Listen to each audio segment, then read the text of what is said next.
Donc, Nadia, bienvenue. Merci de nous rejoindre pour la Xème fois. On les compte plus tellement on se régale. Donc, sujet du jour, saison 4, épisode 5. Vous savez que cette année, on est en ligne, donc 100% des épisodes sont à distance. Et le sujet d'aujourd'hui, c'est donc développer la motivation chez les apprenants. Pour ceux qui auraient encore besoin du petit mode d'emploi technique, on vous le rappelle en 2 secondes et demie sur la slide suivante, si elle veut bien passer. Euh, Hop, voilà.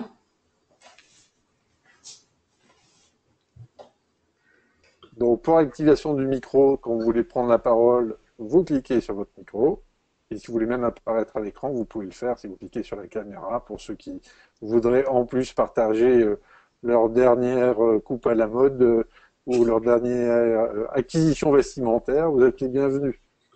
Voilà, donc c'est très simple en termes de manipulation. Si jamais vous souhaitez prendre la parole, vous cliquez sur votre micro, ils sont tous ouverts.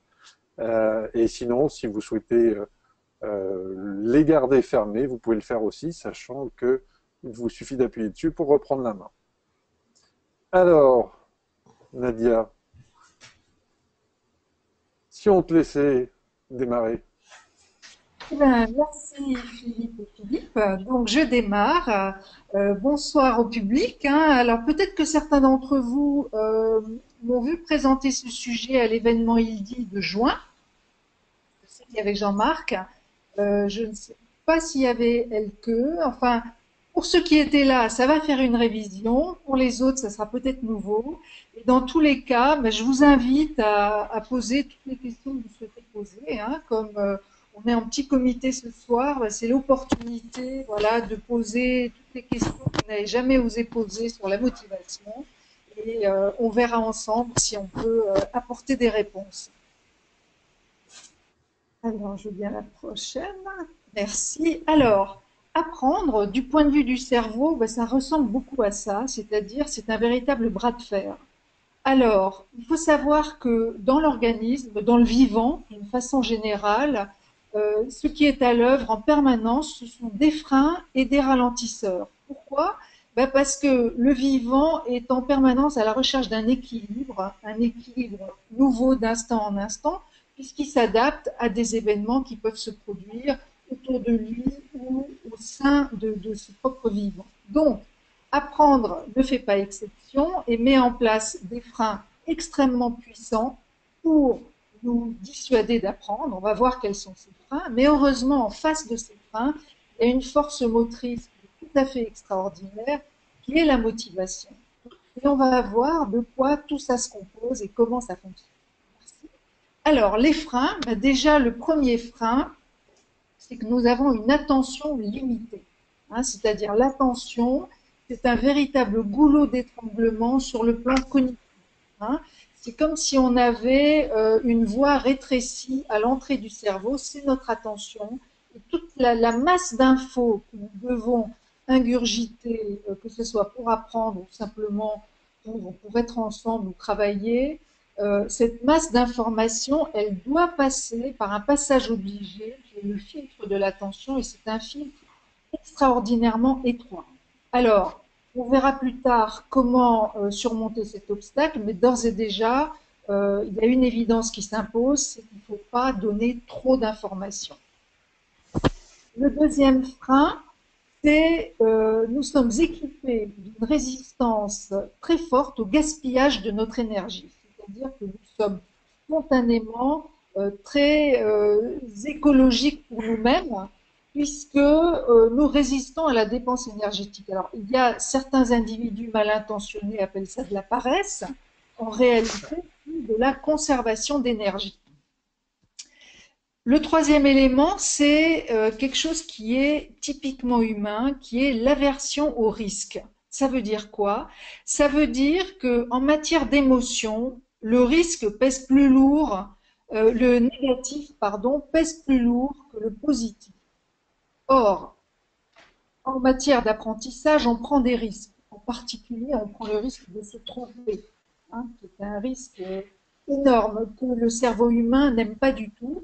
Et ça veut dire que, en matière de risque, le cerveau humain préfère ne pas gagner que perdre quelque chose. Voilà, et ça c'est très puissant chez l'humain, c'est-à-dire que on va pas y aller parce que c'est plus lourd de perdre la face, par exemple, que de donner, qu'on a de plaisir à donner la bonne réponse. Hein, donc il y a une aversion au risque. Et la procrastination, hein, qui est une notion, j'imagine que vous connaissez très bien, se Je vois pas rattache à du ce tout ce que tu veux dire. que tu vois pas du tout.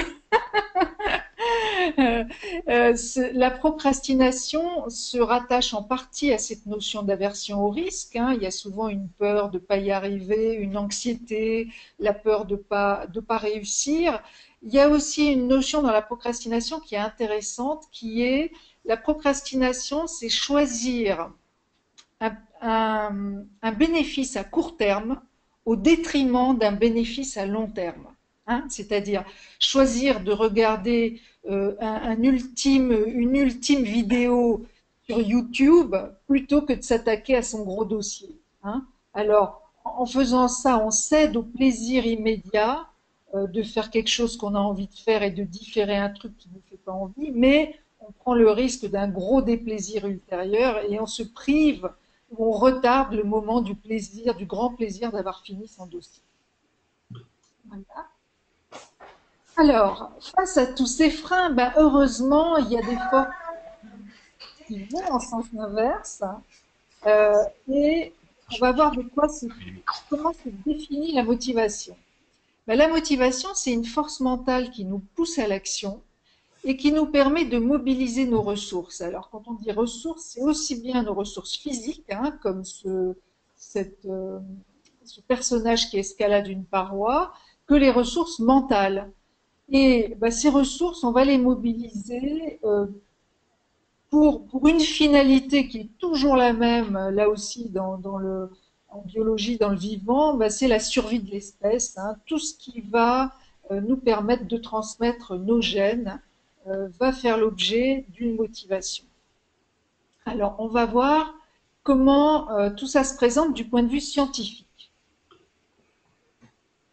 Alors, en matière de science, les chercheurs se penchent sur la motivation depuis très très longtemps et de grandes étapes ont été conquises au cours du siècle dernier et on va voir 4 grandes étapes qui ont été implémentées. Alors, première grande étape, 1930, Skinner, le psychologue Skinner, que vous connaissez par ailleurs euh, dans le monde de la formation. Euh, Skinner met à jour ce qu'on appelle le conditionnement opérant. Alors, qu'est-ce que c'est que ce conditionnement opérant? Vous voyez ce petit rat dans la cage? Eh ben, quand il appuie sur un levier, dans une première partie d'expérience, il va recevoir des bonnes choses à manger. Donc il appuie de plus en plus sur la manette pour recevoir ces bonnes choses à manger. Et dans une autre partie de l'expérience, quand il appuie sur la manette, il va se prendre une décharge électrique. Hein. Vous voyez, le sol est grillagé et il se prend des décharges électriques dans les pattes quand il active cette manette. Alors il comprend très vite et très rapidement, il va arrêter d'appuyer sur la manette. Donc, cette première dimension de la motivation, ben, c'est la motivation à rechercher des choses agréables et la motivation à éviter les choses désagréables. Alors, les chercheurs se sont dit, bon, ben, dans la nature, finalement, d'une façon générale, les choses agréables, elles sont bonnes pour notre survie, hein, manger, boire, se reproduire. Et les choses désagréables, en général, ben, comme se prendre un coup dans la figure, c'est pas très bon pour notre survie, donc on va tendre à éviter ces choses pas sympathiques. Et ils se sont dit finalement c'est assez simple. Mais ils ont vu ensuite, c'est la slide suivante, quelques années, 20 ans plus tard, 2 autres psychologues, Holz et Milner, se penchent toujours sur la motivation et là, ils ont des outils un peu plus sophistiqués. Ils s'amusent avec une électrode qu'ils ont mis dans le cerveau du rat. Alors, ils ont pas mal tâtonné, hein, je vous le dis tout de suite, mais ils ont fini par trouver une zone dans le cerveau du rat où Quand ils envoient, non, en fait, quand le rat appuie sur son levier, là, il n'y a plus de mangeoire qui lui donne à manger, il n'y a plus de grille qui lui envoie des décharges électriques, mais il y a une stimulation électrique qui va venir stimuler une zone particulière de son cerveau qui lui fait plaisir. Et c'est comme ça qu'on a découvert le circuit de la récompense. Qu'est-ce qui se passait avec ce rat qui pouvait activer son propre circuit de la récompense avec cette petite manette-là? Ben, c'est qu'il appuyait dessus. Alors, au début, il découvrait ça, il appuyait de plus en plus, et il finissait par appuyer comme un malade sur sa petite manette. Et les chercheurs se disaient, bon, ça fait 4 heures qu'il n'a pas mangé, qu'il appuie sur sa manette, on va lui donner à manger. Eh ben, le rat, il s'en moquait de la gamelle, hein. Lui, tout ce qu'il voulait, c'était s'envoyer des shoots dans le cerveau pour se faire plaisir. Et on pouvait aussi lui envoyer d'ailleurs des décharges électriques dans les pattes, il s'en foutait aussi. Lui, tout ce qu'il voulait, c'était appuyer sur son cerveau. Et quand les chercheurs poussaient l'expérience jusqu'au bout, mais qu'est-ce qui se produisait? Le rat mourait d'épuisement, voilà, de plaisir et d'épuisement, hein, voilà, arrêt cardiaque à l'issue de tonnes d'heures de plaisir à s'envoyer des shoots comme ça dans le circuit de la récompense. Alors, on avait fait un pas de plus en localisant ce circuit. Et encore 20 ans après, il y a Deci, qui est encore un autre chercheur en psychologie, a fait une autre découverte tout à fait intéressante. Il étudiait là encore la motivation. Alors là, vous regardez l'image de gauche. Il avait ces singes-là qui devaient activer un mécanisme pour résoudre une sorte de petite énigme mécanique. Et pour les motiver à résoudre cette petite énigme mécanique, on leur donnait des grains de raisin qu'ils adorent. Et alors que les chercheurs étaient en train de faire autre chose, euh, ils reviennent vers la cage et ils s'aperçoivent que le singe, alors qu'il n'y avait plus du tout de grains de raisin, il était en train d'activer son petit mécanisme et simplement pour le plaisir de résoudre cette petite énigme mécanique, il continuait à faire son travail sans la moindre récompense alimentaire. Et c'est comme ça qu'on a mis à jour la motivation intrinsèque, c'est-à-dire de faire quelque chose simplement parce qu'on a du plaisir à faire cette chose. Alors, ça ne s'est pas arrêté là, puisque si on résume un peu, dans la première partie, on a vu que les chercheurs avaient mis en évidence, en gros, la carotte ou le bâton, hein, c'est la motivation qu'on appelle extrinsèque.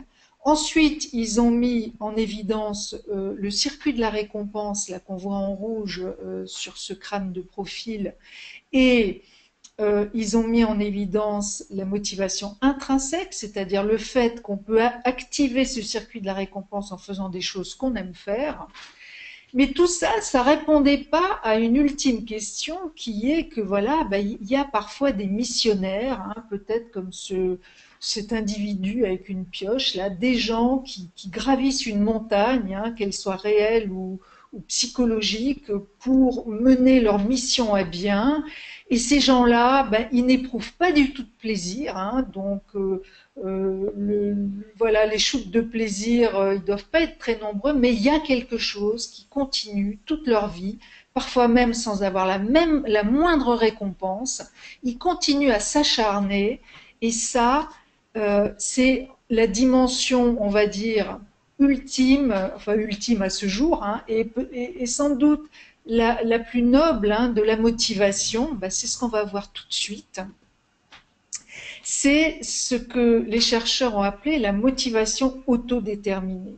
Alors cette motivation autodéterminée, elle explique la motivation de ces missionnaires qui, bien qu'ayant peu de plaisir à la tâche, parce que ce sont des tâches difficiles, longues, ils continuent. Ils continuent pourquoi?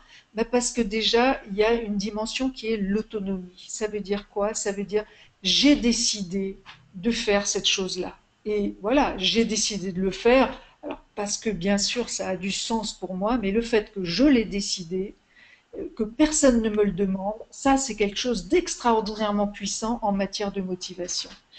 La deuxième chose dans cette motivation autodéterminée, c'est le besoin de compétences, de progrès, d'utilité. que ressent l'homme. Et ça aussi, ça va être très très fort dans cette motivation-là. Et enfin, la notion d'appartenance sociale et de contribution au groupe. Voilà, donc nous avons parcouru tous les ingrédients de la motivation du point de vue de la science. Maintenant, on va voir un peu, mais J'ai une comment question. ça se... Oui, oui, avec plaisir.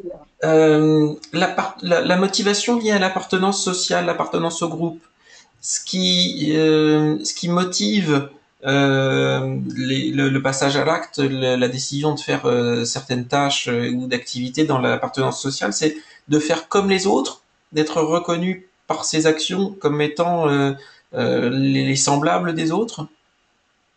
Alors, oui, il y a une dimension reconnaissance, il y a une dimension, semble-t-il, encore plus basique que ça, parce que les chercheurs ont montré que quand on demande à un individu de gravir une montagne, par exemple 3 kilomètres sur une montagne escarpée, eh ben, s'il le fait seul, il va être moins performant que s'il le fait avec quelqu'un d'autre.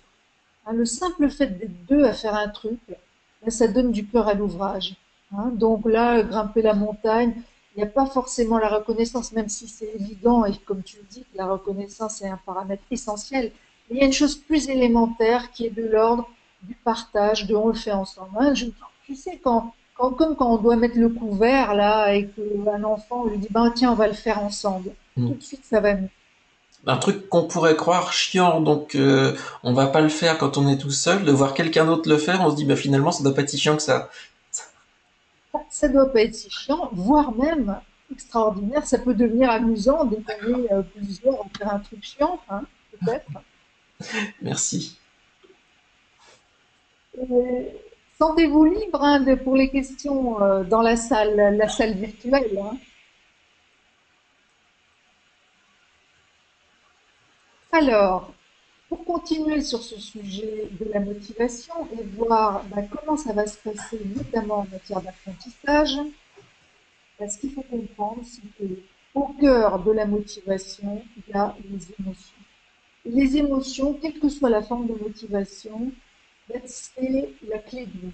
Hein. Les émotions sont la clé de vie. Et je vous montre là une image d'un enfant dont on peut imaginer qu'il a été puni. Hein. Donc, il est collé là et il est malheureux. Et on l'a collé et on lui demande voilà, de faire quelque chose, de travailler. Et on va voir que la punition, On t'entend un peu moins bien, Nadia. Est-ce que ah, tu peux juste reprendre et voilà. oui, Il y a un petit bruit de fond sur ton micro, soudain. Voilà. d'accord. Est-ce que ça va mieux là? Oui, très bien. Ah, c'est très bien. D'accord. Alors, donc je reprends. Cet enfant, qui est visiblement un enfant qui a été puni, on a provoqué chez lui une émotion dans le cadre d'un apprentissage. Tout ça, si c'est bien intentionné, c'est que c'est bien hein, qu'on l'a puni. Maintenant, on va voir que ce que nous montre la science en matière de fonctionnement du cerveau, c'est que la punition pour aider l'enfant à apprendre, hein, puisque là on est dans le contexte de l'école, hein, je ne parle pas de la punition en justice et autres, hein, mais la punition dans le cadre de l'école, est-ce que c'est une bonne idée pour aider l'enfant à apprendre? C'est pas sûr. On va voir pourquoi.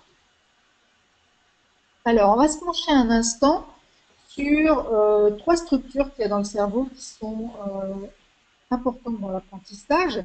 Alors déjà, ça, c'est une coupe de cerveau. Je me mets comme le cerveau, c'est une coupe de profil, comme ça. Hein. Donc, il y a le front à l'avant, là où j'ai mis le centre exécutif. Hein, c'est ce qu'il y a derrière le front. C'est en gros, alors ça s'appelle réellement le centre exécutif. Hein, c'est la partie du cerveau qui va nous servir à raisonner, à calculer, à voilà, planifier, à organiser. Donc, c'est ce centre de l'exécution de nos tâches. C'est la matière grise qui est à la surface du cerveau derrière le. Plus en profondeur, les deux branches bleues, là, que j'ai désignées par centre de l'apprentissage, ce sont les hippocampes, hein, qui servent aussi à la mémorisation. Et en dessous, on voit les deux boules rouges qui sont au centre des émotions. Et dans ce ménage à trois, parce que les trois fonctionnent tout le temps ensemble. Alors, ils fonctionnent ensemble, mais ça ne veut pas dire qu'ils sont tout le temps d'accord. Ils sont interdépendants. Mais vous savez ce que c'est dans les ménages à trois, il y en a parfois deux qui se mettent contre un. Et quand il y en a deux qui se mettent contre un, ben, en général, c'est les émotions qui se mettent contre le centre exécutif et le centre de l'apprentissage dans certaines circonstances. Et on va tout de suite voir laquelle. Alors, dans cette opposition exécutif-émotion, alors exécutif et apprentissage, hein, ça fonctionne ensemble. Euh, Ça fonctionne comme une bascule d'enfant. Vous savez, c'est ces bascules dans les parcs, là, où il y en a un en haut pendant que l'autre est en bas. Eh bien, quand une forte émotion arrive, en particulier une émotion négative, l'émotion va monter, occuper tout le terrain, et du coup, la partie exécutive du cerveau va complètement perdre sa capacité, elle va se retrouver incapable de fonctionner normalement. Donc, en cas d'émotion négative, comme dans le cas de l'acquisition, cerveau exécutif, le cerveau exécutif fait rideau. On va voir la slide suivante. Voilà. Et si l'émotion est intense, il y a même ce qu'on appelle une phase réfractaire. C'est-à-dire que là, le cerveau devient incapable de raisonner. C'est pour ça qu'il faut se méfier des émotions négatives dans le cadre de l'apprentissage, parce qu'on voit, en particulier si elles sont intenses et répétées, elles vont venir complètement empêcher l'apprentissage. Et ça a été formulé de façon très claire, et on passe à la slide suivante, dans un rapport de l'OCDE. Alors, vous avez le nom du rapport en bas, là, c'est le rapport de 2007 qui s'appelle Comprendre le cerveau. Et dans ce rapport, au chapitre des émotions, on trouve cette phrase, hein, c'est un verbatim, un certain niveau d'émotions négatives perturbe, voire empêche l'apprentissage. Voilà. Et si on disait ça à tous les instituteurs et les profs et les enseignants fac qu'on a eu, vous et moi, parce que moi j'en ai connu des émotions négatives, hein, pour moi comme pour mes petits collègues, voilà, ils seraient peut-être un peu surpris parce qu'avec les meilleures intentions du monde, ils nous collaient la honte, ils nous collaient des émotions négatives en se disant, ben voilà, ça va lui apprendre. Eh ben non, c'est le contraire. Alors, j'ai une petite question. Oui, Euh, pour ceux qui ont vu ce magnifique film, enfin moi je le traite de magnifique, Whiplash, c'est l'histoire d'un étudiant qui apprend la batterie dans une école où il se fait martyriser totalement. Euh, je pense que l'histoire est vraie et en fait, même si elle n'est pas vraie, on y croit. Euh, Au final, c'est la frustration de ne pas être perçu comme étant suffisamment bon au regard de l'élève, enfin du prof, qu'il trouve la motivation à travailler, à surtravailler, à travailler plus pour atteindre le niveau qu'il y a. Est-ce que ça, c'est une motivation globale qui a une portée, une durée dans le temps importante, le besoin d'être au niveau attendu, d'atteindre les objectifs que quelqu'un d'autre nous fixe? Est-ce que ça, c'est différent du manque de motivation sur le très court terme parce qu'on ressent des émotions négatives? hmm.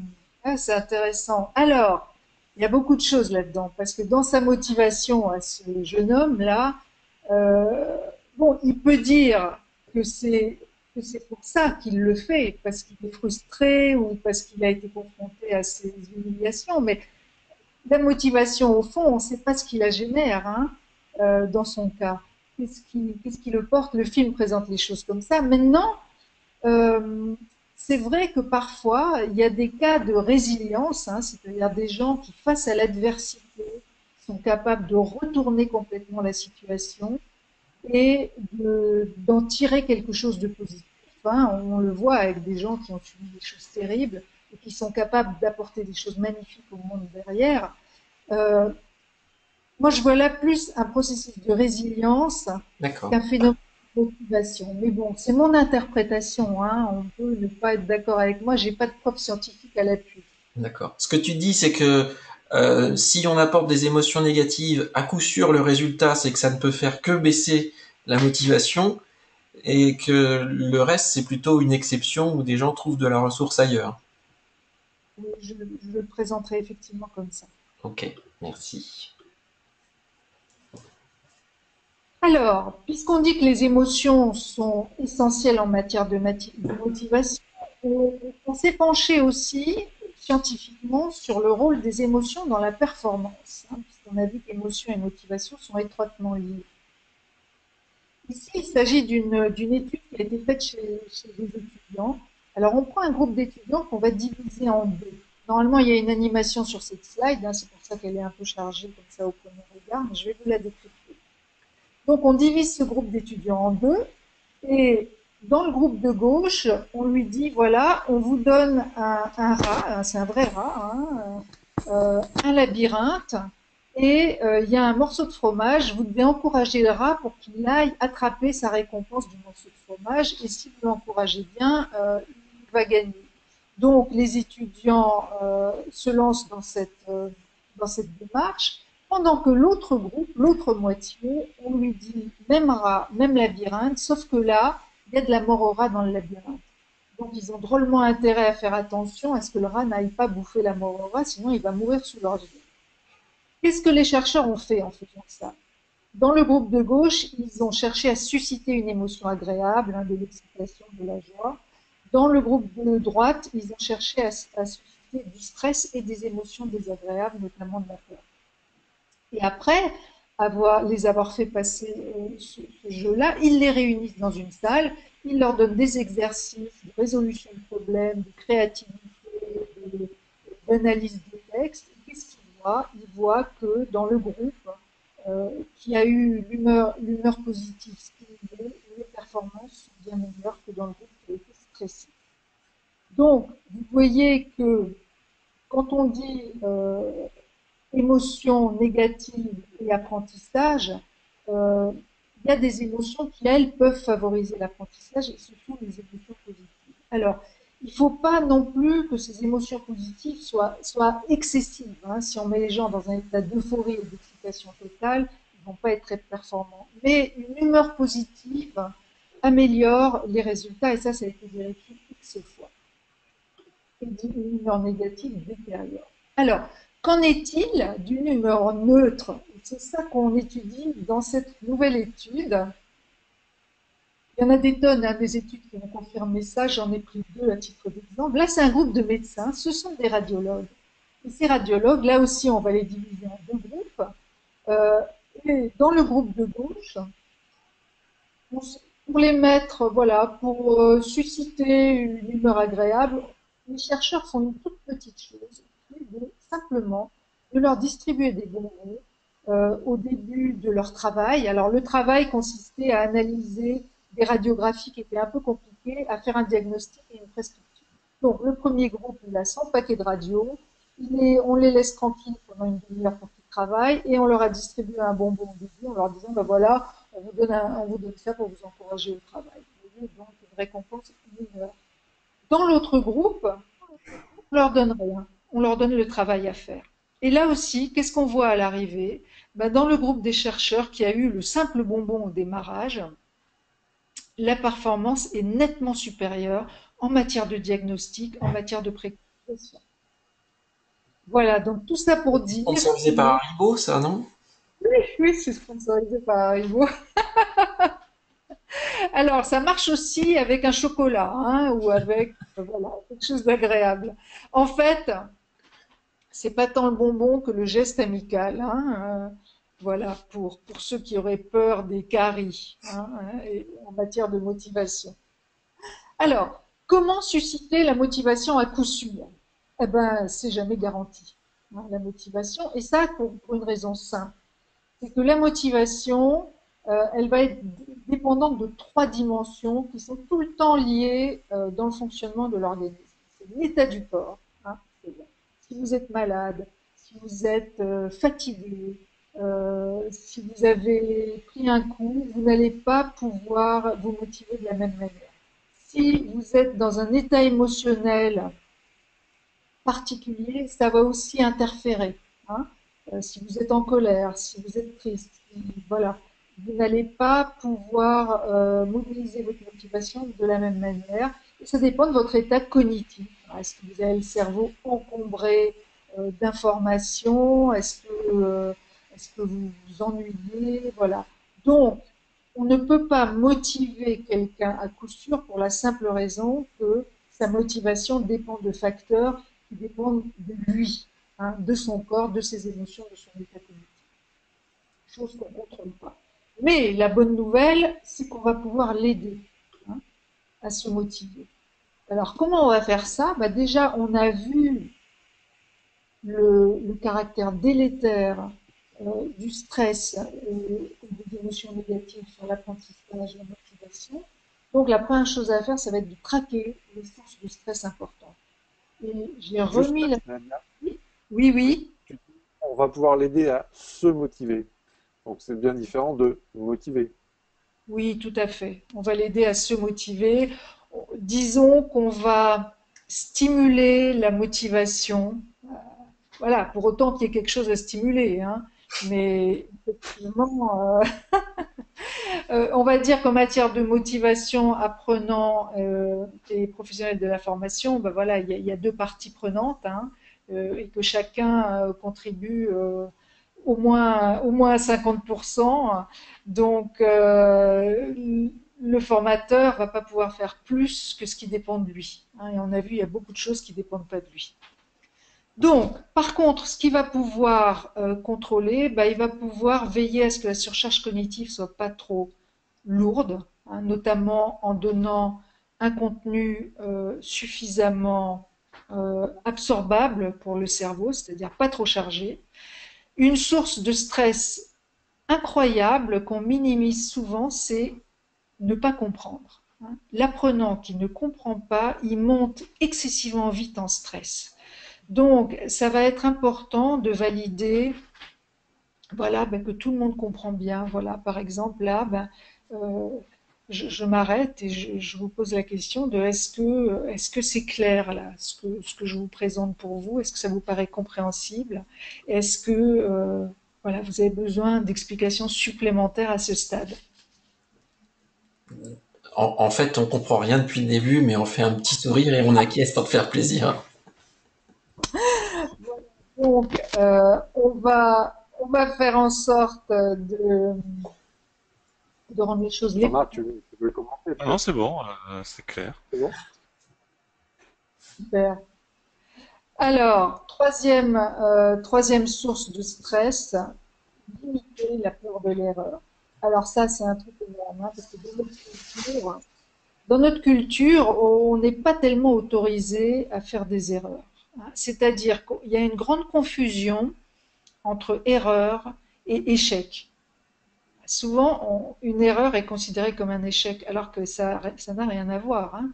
Bon, si vous faites 10 000 erreurs, ça peut déboucher sur un échec, mais il faut savoir que le cerveau fonctionne par un processus d'essai-erreur.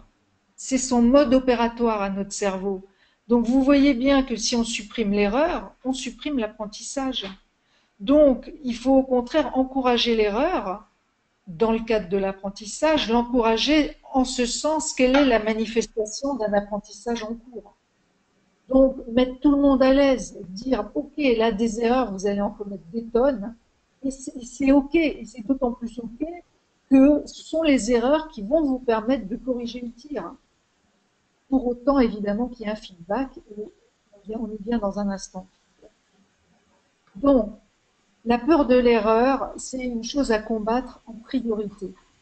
Et c'est pour ça que on l'avait évoqué lors de la conférence de juin, des outils comme Klaxoon là, qui permettent de donner sa réponse et de se tromper sans que tout le groupe voit que ben, on s'est trompé. Ce sont des outils intéressants pour réduire la peur de l'erreur. Mais on peut le faire aussi voilà, sans cet outil-là, simplement avec un état d'esprit ouvert à l'erreur et qui accueille l'erreur comme une manifestation normale de l'apprentissage. Parce que la peur de l'erreur, ben, elle a son corollaire qui est la peur d'être jugé, hein. Et on sait aujourd'hui, notamment du point de vue des neurosciences, que le cerveau est profondément social, hein. On l'a vu tout à l'heure en matière de motivation, quand on est deux ou plus, ça va tout de suite mieux pour faire un truc difficile. Mais A contrario, euh, on a un tel besoin d'être dans le groupe et d'être accepté par le groupe qu'on a une peur viscérale d'être jugé. Et cette peur-là, c'est un élément de notre survie dans le groupe. Hein, c'est aussi parce qu'on a peur d'être jugé qu'on ne va pas se permettre n'importe quoi dans le groupe. Hein. Donc ça a une fonction biologique, cette peur d'être jugé. Seulement, dans le cadre de l'apprentissage, ça peut nous jouer des tours. Alors, avant de passer au feedback dont je vous parlais à l'instant, on va voir comment créer l'addiction, hein, puisqu'on a vu comment empêcher trop de stress. Alors l'addiction, c'est évidemment entre guillemets. Juste peut-être, Nadia, juste sur la slide précédente, Oui, ce qui veut dire que là, le conseil aux formateurs, c'est d'expliquer finalement, en gros, aux stagiaires, à l'apprenant, ce qu'il est en train de vivre comme démarche finalement intellectuelle, c'est-à-dire lui faire prendre conscience qu'il a le droit à tout ça, il a le droit de ne pas comprendre, mais il faut donc qu'il pose la question pour expliciter, il a le droit de se tromper, il n'est pas là pour être jugé, donc toute cette espèce de communication un petit peu à côté du sujet lui-même, de la formation, c'est des choses que doivent mettre en œuvre les pédagogues. ah bah, moi je trouve que c'est utile, hein, c'est-à-dire qu'on peut très bien dire aux apprenants, ben voilà, on sait que le cerveau apprend par essai-erreur, donc vous êtes là pour apprendre. Par définition, vous allez essayer et vous allez faire des erreurs. Donc, on est là pour accueillir l'erreur comme la manifestation qu'elle est de l'apprentissage. Sachez aussi que une source de stress pour les apprenants, c'est ce qu'on appelle la surcharge cognitive, c'est-à-dire qu'il y en a trop à la fois qui rentrent dans le cerveau. Donc, faites-moi signe quand vous sentez que le boulot d'étranglement, il y a embouteillage. Hein. On peut expliquer ça très simplement aux gens. Hein. Faites signe quand vous sentez qu'il y a embouteillage en matière d'absorption de l'info. Euh, on peut aussi dire aux gens, ne pas comprendre, c'est une source de stress importante, donc surtout arrêtez-moi si vous ne comprenez pas. Quelqu'un a envie de s'exprimer peut-être?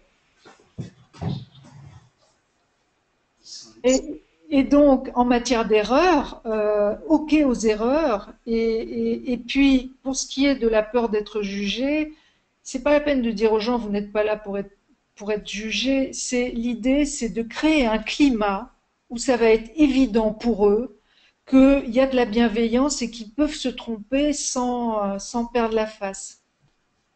Donc, le discours suffit pas. Il y a aussi tout ce qu'on va montrer qui va venir prouver tout ça.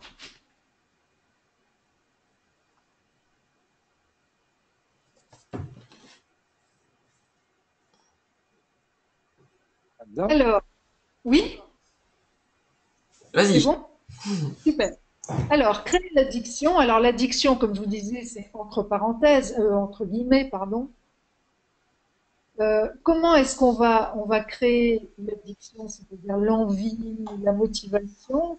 Ben, en multipliant le fameux effet dopamine, là, hein, on va créer l'équivalent du rat qui appuie sur sa manette pour s'envoyer un shoot de dopamine dans le cerveau. Ben, qu'est-ce qui envoie des shoots de dopamine comme ça? Ben, c'est notamment proposer des énigmes et le simple fait d'être face à une énigme, ça envoie de la dopamine au cerveau, même avant de l'avoir résolue. On va voir que ça, c'est à une condition. C'est l'item en dessous, c'est que l'énigme, elle soit calibrée pour être suffisamment difficile pour être stimulante, mais pas trop difficile non plus. Parce que si on vous montre une énigme, vous voulez d'emblée que vous n'allez pas y arriver, ben, la motivation retombe tout de suite. Donc la calibration de la difficulté sur le niveau de l'apprenant, elle va être essentielle. C'est-à-dire qu'il faut qu'il ait à monter une marche, qu'il se dise, tiens, oui, Philippe, Oui, vous qui êtes adepte, je le sais, grand adepte des jeux vidéo, vous devez bien le savoir, parce qu'effectivement, c'est une des grandes difficultés qu'ont les concepteurs de jeux vidéo, c'est ce qu'ils appellent le gameplay, c'est-à-dire d'avoir suffisamment de petites énigmes à résoudre pour garder de la motivation et pour terminer le jeu. Et l'ajustement fin entre le niveau de difficulté qui est motivant et le niveau de difficulté un peu trop supérieur qui est décourageant, c'est une des activités les plus difficiles dans ce domaine-là, dans le créateur de jeux. C'est-à-dire que, un peu comme les MOOC ou comme un cours, quand on lâche prise parce que ça devient trop dur, ben il y a on voit bien que la motivation, elle est de résoudre des énigmes, mais dès que ça devient un peu trop élevé, et ça se transforme en découragement assez vite. Tout à fait. Et on voit que c'est pas simple en matière de formation parce que on a un groupe qui peut être avec des niveaux différents. Hein, tout le monde n'a pas exactement le même niveau. Donc, ça va être important de bien connaître les acquis du groupe. Et c'est pour ça que ça peut être intéressant de commencer la formation par des quiz ou des énigmes, justement, pour évaluer d'emblée où ils en sont en matière de connaissances, pour pouvoir calibrer après sur leur niveau. Et ce qui est important aussi pour créer l'addiction, ça va être de multiplier les petits succès. C'est-à-dire, ce qui est important, c'est pas le gros succès qu'il y a au bout de la route, c'est les petits succès plusieurs fois au cours de la formation. Hein, donc, il faut qu'ils puissent gagner des étapes et qu'ils puissent avoir cette satisfaction de réussir plusieurs fois et de façon répétée au cours de la formation, pas seulement leur délivrer un diplôme à la fin ou une certification ou l'équivalent. Et extrêmement important, peut-être le plus important, c'est le feedback. Alors, on va voir ce qu'on met derrière le thème de feedback, et notamment de feedback motivant, parce qu'il y a des feedbacks qui sont pas forcément motivants. Alors, quelle est la caractéristique d'un feedback motivant? Ben déjà, il doit être fréquent, en particulier chez les débutants. Plus l'apprenant est débutant, plus le feedback doit être fréquent, hein, parce qu'il n'a aucun repère. Quand les sujets sont plus avancés sur la connaissance, on peut le faire moins fréquemment. Mais au début, il faut qu'il soit très fréquent. Il faut qu'il soit immédiat, c'est-à-dire un peu comme dans les jeux vidéo, qu'il puisse avoir tout de suite le retour de ce qu'il a fait. Parce que c'est là qu'il va à la fois avoir sa bouffée de dopamine et de plaisir quand il a réussi. Et c'est là que, quand il n'a pas réussi, il va pouvoir tout de suite corriger le tir. Donc, un feedback fréquent, immédiat, très précis. Alors, j'ai mis éviter le post-mortem. Ça veut dire quoi? Parce que dans une étude américaine qui a consisté à interroger les enseignants et les élèves dans un lycée, si ma mémoire est bonne, ils se sont rendus compte que le feedback que délivraient les enseignants n'était pas celui qu'attendaient les élèves. Et notamment, les élèves disaient, moi, je veux pas qu'on m'explique tout ce que j'ai fait de faux dans ce que j'ai fait de faux. Voilà, c'est ça que j'ai appelé le post-mortem. Vous savez, quand on dissèque le cadavre là pour voir la cause de la mort, eh ben, l'apprenant, ok, dites-moi ce qui n'a pas été, mais on passe vite là-dessus, et moi je veux surtout savoir ce que je dois faire pour réussir au prochain coup. C'est ça qui intéresse l'apprenant. Aussi, ce que les apprenants disent, enfin dans cette étude toujours, ce que les élèves disaient, c'est on n'a pas assez de feedback, alors que l'enseignant, lui, disait je fais énormément de feedback. Donc ça peut être intéressant de valider auprès des apprenants, voilà, est-ce que je vous fais suffisamment de feedback? Est-ce que vous avez assez de feedback à travers ces exercices complets, ces quiz, ces résolutions de problèmes? Est-ce que vous avez suffisamment de feedback à votre goût? Et enfin, là aussi, c'est pas du tout dans notre culture, c'est de valoriser l'effort, le process, au moins autant que le résultat. Pourquoi? Parce que le process qui consiste à faire l'effort d'apprendre, c'est un processus vertueux qui, s'il est mis en place, va finir par déboucher sur le résultat. Alors que quand on met quand on ne valorise que le résultat, ça peut décourager l'effort. Hein, parce que certains ont besoin de beaucoup d'efforts pour arriver au résultat. C'est pour ça qu'il faut encourager l'effort. Tu voulais dire quelque chose, Philippe? Je crois Non. que tu réagissais. D'accord. Il faudrait que je voie l'audience, là, le public. Ah, ça manque, ça. Hein, ça se fait, ça, d'avoir tout le monde comme une petite mosaïque. Parce que ça me manque de ne pas avoir les visages, justement, pour rebondir sur les mimiques, les- hein. Et moi, ça m'aide de vous voir tous les deux. Donc, je suis sympa d'avoir la mosaïque de participants. Mais bon. J'essaie de trouver la webcam là. Pour la prochaine fois, ça serait sympa, oui. Ah ouais, ça serait super sympa parce que, alors moi, ça me manque là, hein. C'est la première fois que je fais cet exercice. C'est aussi un apprentissage pour moi. Et voilà, mais peut-être techniquement, c'est pas évident. Bon, C'est j'ai pas les deux une quand tu parlais de feedback, justement, c'est exactement ça. C'est-à-dire qu'il y a énormément de feedback non verbal qu'il y a en échange quand on est en face à face et qu'il faut absolument compenser par d'autres façons de faire du feedback et de mettre des relations que celle qui est la plus naturelle et la plus instinctive que de voir un sourire ou des yeux qui se ferment ou des choses comme ça, quoi. Ouais, tout à fait. Et alors, tu viens de me donner une idée pour tout ce qui est e-learning. Je me dis, ça serait intéressant de proposer tu sais, des petits visages avec le sourire, l'amour, où ça va pas, où ça va bien, où ça va très bien. Et à la limite, à intervalles réguliers, de dire aux gens, ben, envoyez votre humeur du moment, parce que l'humeur de l'apprenant, c'est un super indicateur de ce qui se passe chez lui, hein. Donc voilà, peut-être trouver un système où le groupe, là, si on peut pas avoir la mosaïque, là, la prochaine fois, où le groupe puisse envoyer ses petits visages avec ses expressions. On appelle ça des émoticônes, je crois. Ouais. Ouais. Jean-Marc me disait qu'apparemment il n'en avait pas la possibilité technique, alors on va essayer de régler ce problème pour la prochaine fois. Euh, Sinon, j'avais une petite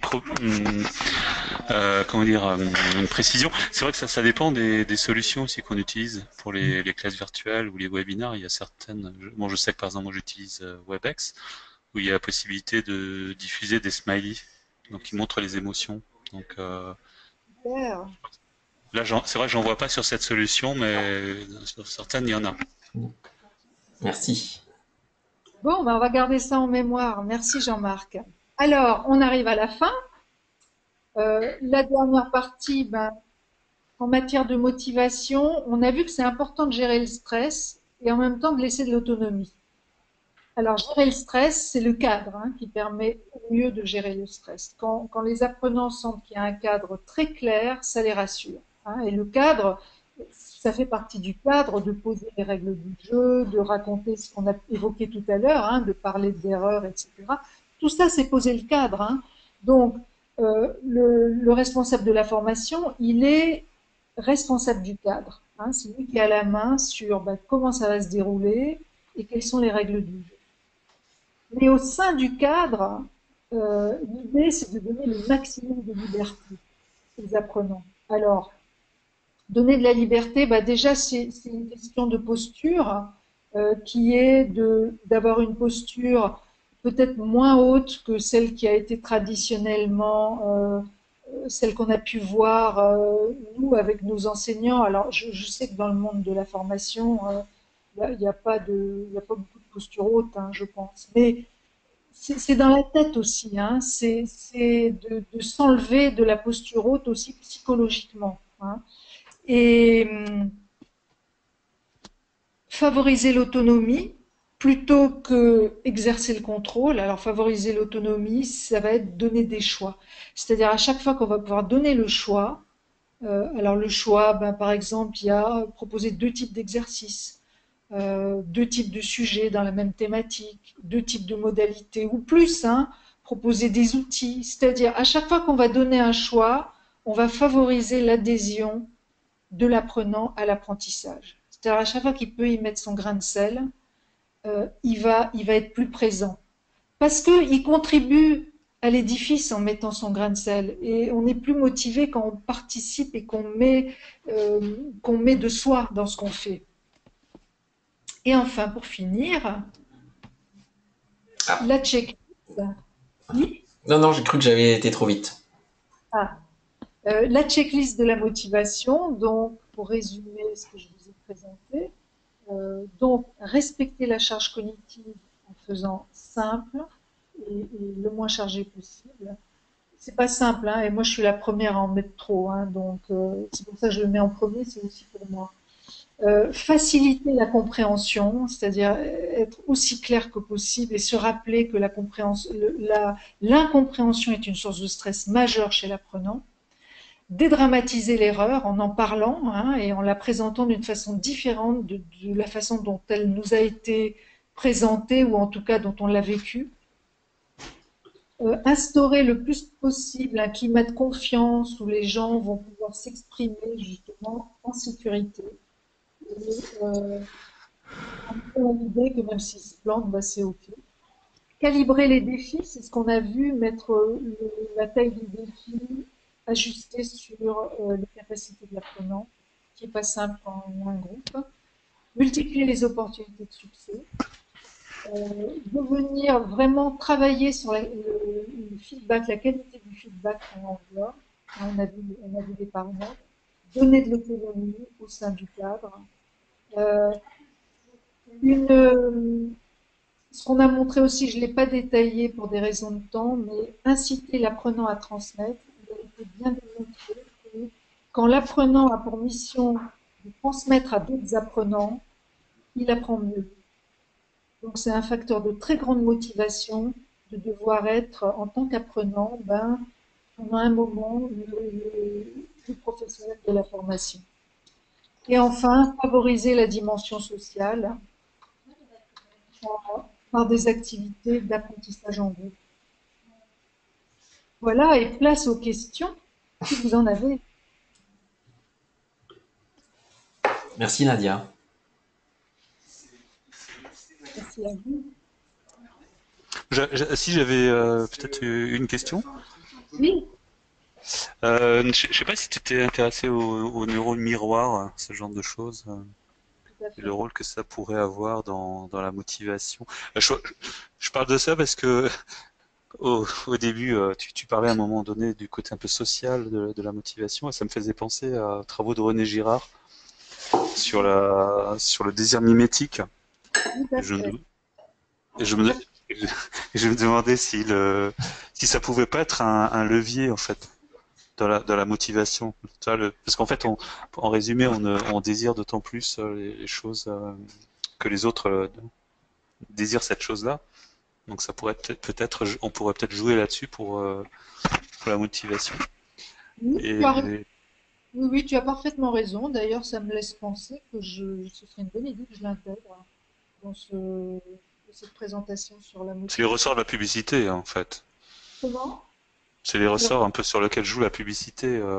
On a d'autant plus envie de quelque chose qu'on nous fait croire que les autres en ont envie, quoi. Après, je sais pas si la motivation et le désir, c'est des choses similaires. Ouais, ça Alors, me faisait penser à ça.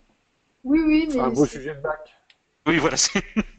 alors, un mot sur les neurones miroirs, parce que tu as raison, la propension à imiter, elle est instinctive, hein. C'est pour ça que les gosses imitent autant. Après, comme l'imitation n'a pas forcément bonne presse chez les adultes, on fait croire à tout le monde qu'on n'imite personne et qu'on fait des choses un peu uniques et originales. En réalité, imiter est un moteur très puissant. Maintenant, les neurones miroirs, on leur a fait dire tout et n'importe quoi. Le neurone miroir, c'est particulièrement puissant pour tout ce qui est gestuel. Tu vois, par exemple, pour un apprentissage sportif, le neurone miroir, c'est absolument irremplaçable, hein. Maintenant, on a fait dire au neurone miroir des choses qui sont contredites maintenant, notamment on leur a fait dire que les neurones miroirs, c'était aussi les miroirs des émotions, de l'empathie, etc.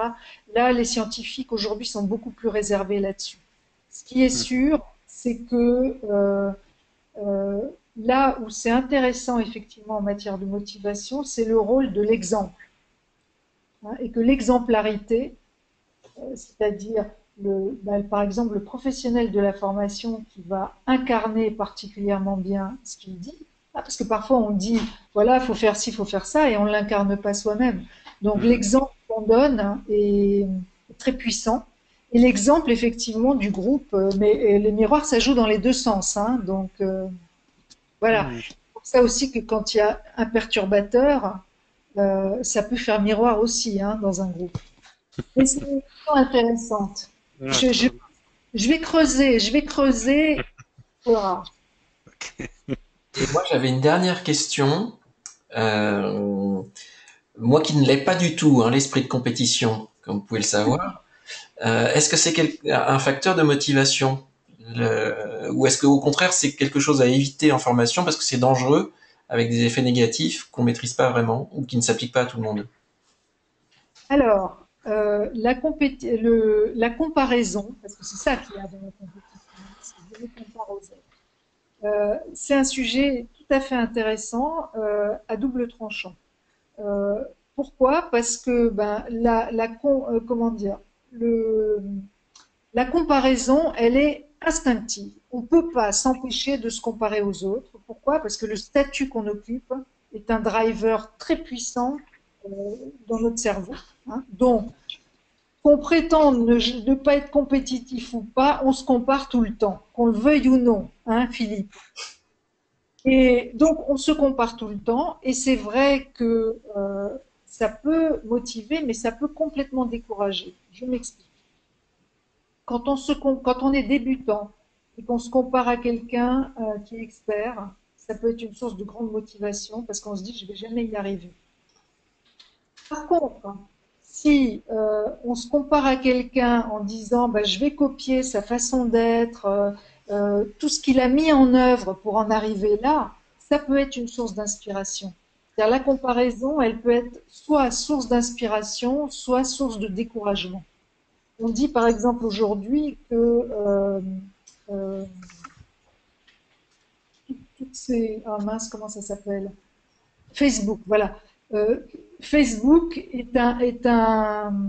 une incitation permanente à la comparaison et ça dégrade le moral de ces jeunes qui se comparent en permanence aux autres et de préférence à des vedettes, à des gens qui se mettent en scène et qui ne peuvent pas égaler, en tout cas pas rapidement. Donc, cette notion-là, elle est vraiment à double tranchant. Ok. Donc ton conseil, c'est de toute façon, comme c'est naturel, c'est pas la peine d'insister là-dessus. Bah, de toute façon, ils vont se comparer en permanence. Maintenant, si tu établis un classement, tu es certain d'obtenir. euh, on a vu que le négatif pèse plus lourd que le positif. Donc, tu vas plus décourager la queue de peloton que tu ne vas encourager la tête de peloton. D'accord. Donc, L'école le fait très bien pourtant. oui, l'école le fait très bien, c'est vrai. Et tous les concours, etc. Ben ouais. D'autres questions?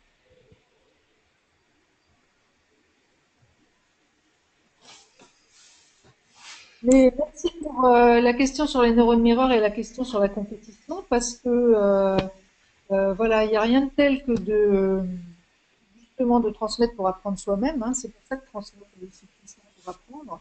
Grâce à vous, je vais me pencher sur les neurones miroirs et sur la compétition pour enrichir cette présentation. Merci J'aurais Nathan. une suggestion peut-être aussi, c'est Ouais. du coup peut-être de voir comment ça peut s'appliquer ce que tu dis aux apprentissages à distance, enfin en digital. Mm. Digital learning, parce que ça me donnait des idées d'utilisation de la plateforme qu'on utilise chez CSP qui est 360 Learning, quoi. Et Oh. c'est intéressant de voir comment on peut l'appliquer au digital.